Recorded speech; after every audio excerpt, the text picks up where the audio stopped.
So for today's video, I will be sharing with you about um, how to find your Facebook Messenger message request on Android, iPhone, or iPad. Okay?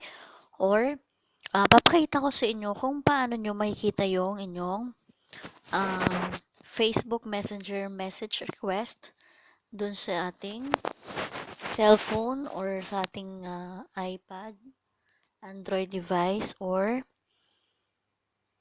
iPhone, okay? So first, punta tayo dito sa Messenger, okay?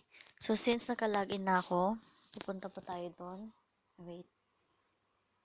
Sorry. Punta po tayo ng Messenger.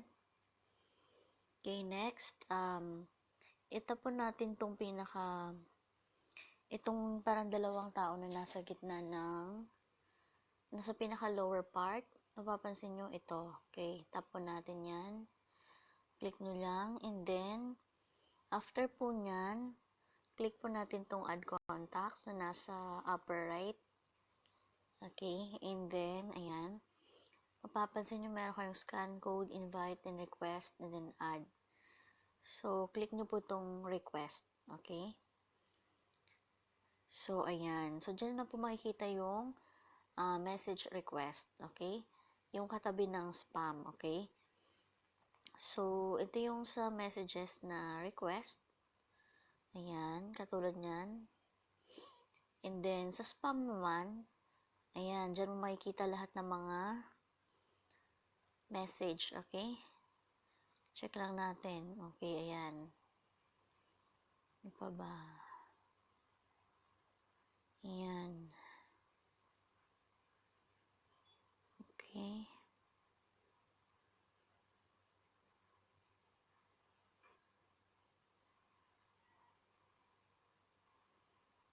Ayan. So, ayan po yung kung paano natin malalaman or makikita yung mga Facebook Messenger message request sa ating Android device, iPad, or iPhone. Okay? So, sana po may na-share ako sa inyo ngayon. At sa mga bago pa lang po sa aking YouTube channel, please like nyo po, and then subscribe po kayo para updated kayo sa mga videos na i-upload ko. So, that's all for today. Thank you so much, and God bless po